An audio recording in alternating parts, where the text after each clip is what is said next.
Good morning mga boss.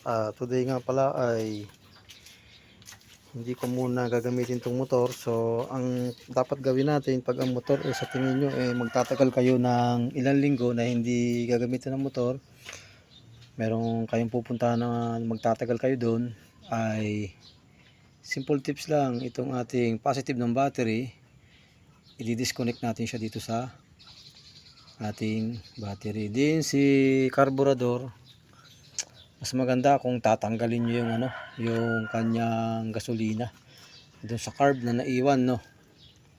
Mas maganda yon para hindi mapapanisan ng gasolina yung motor. Ang reason ko kasi ngayon kaya ganito ang ginawa ko sa kanya,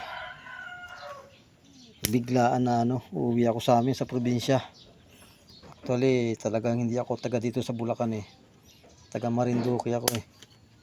Hindi ko naman siya pwedeng ibiyahe dahil nga ito bagong bago, magwa 1 week pa lang sa akin to sa Friday. Alam plaka, yan, alam plaka. Then yung kanyang registration ay on process pa sa LTO. So talagang hindi pa siya pwedeng ibiyahe.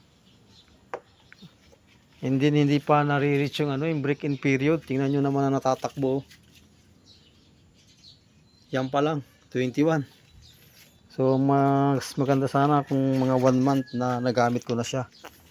Let's say tumakbo na sana ako ng mga at least mga 100 pataas to 300 pataas na kilometers yung natakbo niya na bago ilong drive ng ganong kalayo. Ang Marinduque, tansya ko galing to sa Bulacan. Pag dito ang daan ko sa Rizal Province, mag-ano ako dito pwedeng dumaan ako ng San Jose del Monte, Bulacan, din papunta ng Marikina sa Sumulong Highway, din Antipolo, din Teresa Rizal, alusot ko na Laguna, San Pablo.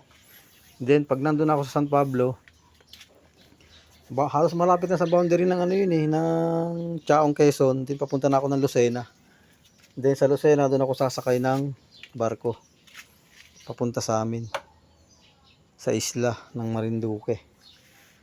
Then yung gasolina nga pala, mas as possible sana yung matanggalan nyo talaga ng gasolina siya. Ito kasi hindi ko siya ma-drain. Napakasikip ng drain bolt nito. So hindi ko na pinilit.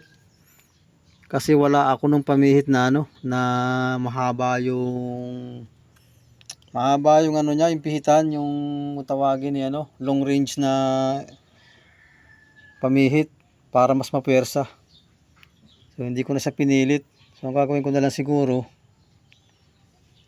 ay isasara ko na lang yung tangke para hindi siya yun nga, pinibis nakasara. Then siguro kung maglulo ko siya pagbalik ko after 1 week, na lang tawag nito, no choice kundi linisin ko siya kung magsakali maglulo ko. Mga 1 week lang naman ako dun sarap sana ng ilong ride na ito kung hindi lang kung kumpleto sa mga requirements. May plaka, may rehistro na meron kang mapapakita sa checkpoint. Kasi hindi naman natin alam kung kailan lalabas ang checkpoint sa kalsada. Mabubulaga ka na lang talaga dyan So mas maganda yung meron kang hawak ng mga dokumento. So yun lang muna. And sa mga susunod na journey natin sa biyahe, malapit na yun. Basta dumating yung kanyang plaka at ORCR. Good morning ulit.